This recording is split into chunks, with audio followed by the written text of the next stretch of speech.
Hello everybody. Today we are gonna learn about similarity and congruence, which is a very important topic in IGCSE maths.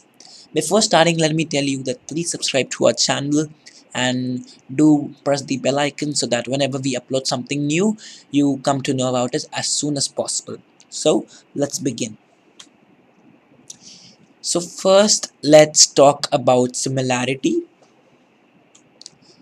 When we talk about similarity, the first question that comes in our mind that what does it mean when two objects are similar? So first, let's get the answer to this question. To understand this, let's take an example of these squares. Though both the squares have different colors, but because of their similar shape, they can be called as similar objects. This will also remain true when we change the sizes of either of these objects but in proportion. And proportion we are going to learn about further. And as we can see in the below image, either of these sizes of the objects have changed, but though they are still similar. This will also remain true when the object's orientation is changed in any direction by rotating them. Now, as we had come, as we come ahead, we'll understand about proportionality. Uh, yeah. So, in all the above objects, we notice that they are proportional to each other. Now, what does it mean when two objects are in proportion? When two objects are in proportion, their readings are divided upon each other, where the larger reading is divided by the smaller one. And the answer what we get is called as the scale factor, which we are going to learn further. Scale factor. The scale factor is a measure by which any numerical reading could be enlarged or shrinked. Enlarged meaning the size could be increased, and shrinked meaning the size could be decreased. To understand it better, let's have a look at an example. Here we can see two pentagons of which the bigger one has a length of 10 centimeter and the smaller one has a length of 5 centimeter. And if we want to find out the length enlarging scale factor, the measure to change the smaller object to the bigger one, we will have to divide the reading of the first bigger pentagon, that is 10 centimeter, with the smaller one, that is 5 centimeter. So 10 divided by 5 gives us 2, which is the scale factor. This means that when we multiply the scale factor, that is 2, by the length of the initial pentagon, that's the smaller pentagon, that's 5 centimeter, we'll get the length of the enlarged pentagon, that's 10 centimeter. Using the length scale factor, as we know, we can find out the smaller hexagon's length when the length of the bigger one is given by dividing it with the length scale factor. The opposite can also be done, that is the length of the bigger hexagon can be found out when the length of the smaller one is given by multiplying the length of the smaller one with the length scale factor. Now let's have a look at an example to understand it. Here we know the length scale factor is 2 and the length of the bigger pentagon is unknown to us, so we'll take it as x, whereas the length of the smaller one, which is 5 centimeter. So to find the length of the bigger one, we'll have to multiply the length of the smaller one with the scale factor, that is 5 centimeter into 2, that will give us 10 centimeter.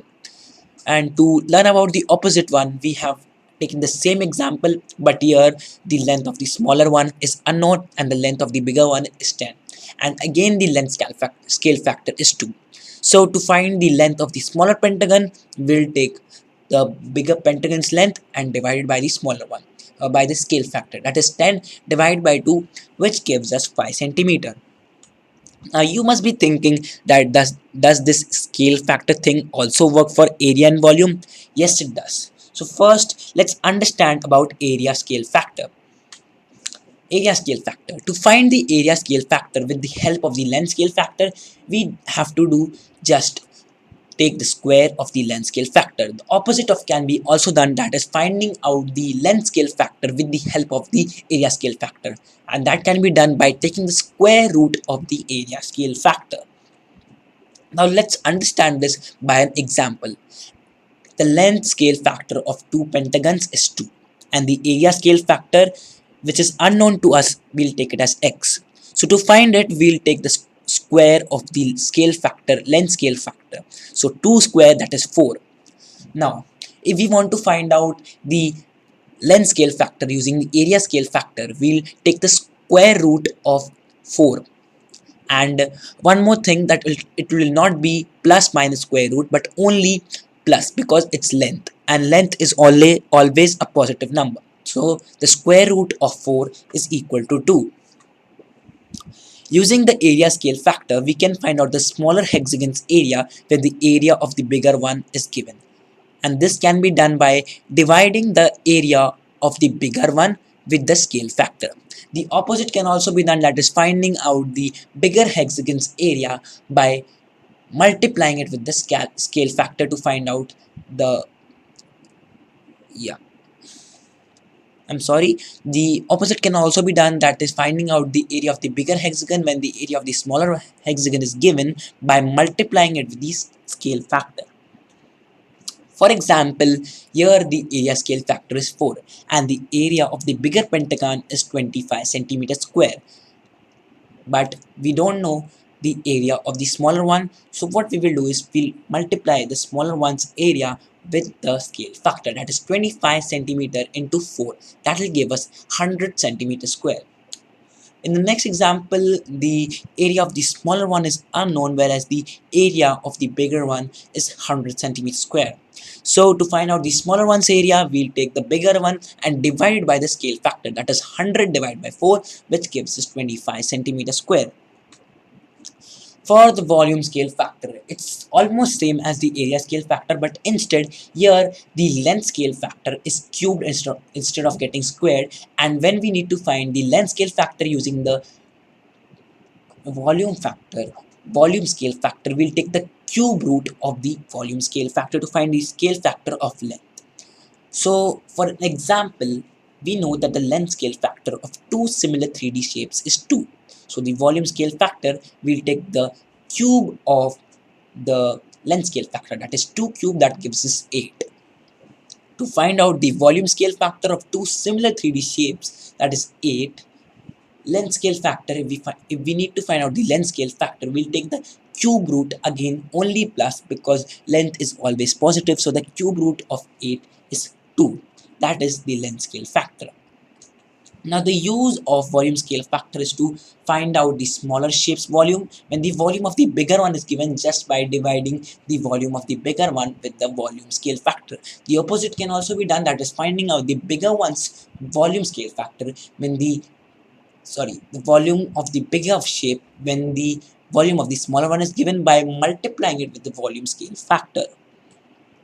For example, the volume scale factor is 8 and the volume of the bigger shape is x, which is unknown to us. So to find it, we'll take the 125 centimeter cube, which is the area of the smaller one, and multiply it with the scale factor, that is 8, which will give us 100 centimeter cube, the volume of the bigger one. The volume scale factor in the next example is also 8, but the volume of the smaller shape is x. But the volume of the bigger one is 1000 centimeter cube. So to find out the smaller ones, we'll just divide the volume of the bigger one with the scale factor, that is 8. So 1000 divided by 8 is 125 centimeter cube, the volume of the smaller shape. Now let's come to the next part of this whole thing, that is congruence. Congruence contains five rules which are very important to understand congruence. So first, let's have a look at the first rule.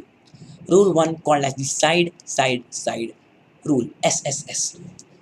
It states when two triangles have corresponding sides that are the same length, then the triangles are congruent.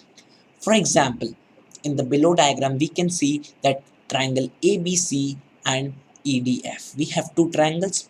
Here, as we can see, triangle AB is congruent to EF, and triangle A side AC is congruent to side ED, and also the side BC is congruent to DF.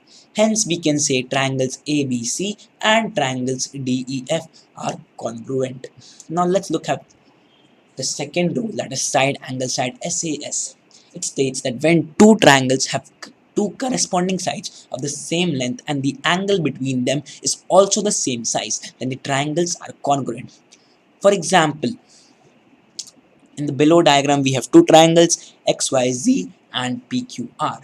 Here, the angle x and the angle t are congruent, and the adjacent sides to them, that is zx and yx, are congruent to rp and qp respectively. Hence we can say the triangles are congruent.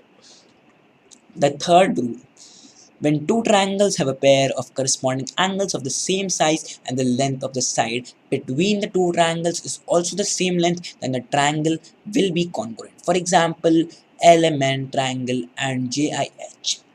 Here we can see triangle side LM and side IH are congruent, and the adjacent angles to them, that is M and I, are congruent, and L and H are congruent. Therefore, we can say that both the triangles are congruent as well. The fourth rule, that is angle side rule: when two triangles have a pair of corresponding angles of the same size and the length of one of the corresponding side is the same length, then the triangles are congruent. Here in the diagram we can see that the length tu and the length wx are congruent. We can also see that angle s and angle v are congruent. Also, angle T and angle W are congruent. Hence, we can state that the triangles are congruent. The last and the final rule, which is the most important rule, that is right angle hypotenuse side, RHS rule. In a right angle triangle, the hypotenuse and one other side of the triangle are equal to the hypotenuse and corresponding side of the same right angle triangle. If so, then the triangles will be congruent. For example, here the angle A and angle D are congruent, which are 90 degrees. Also, the side AB and the side ED are congruent as well. Finally, the side AC and the side DF are congruent. Hence, we can say both the triangles are congruent. Well, thank you for being up with me till here, and I hope you find this video educating. It's my first video, so do subscribe to my channel. And also I have same channels for English, science, I mean physics, chemistry, bio, and also I have an audiobooks channel, so you can even subscribe there, and like you can clear your doubts or whatever you can. So yeah, thank you, and do like this video, subscribe to the channel, and press the notification bells. Thank you.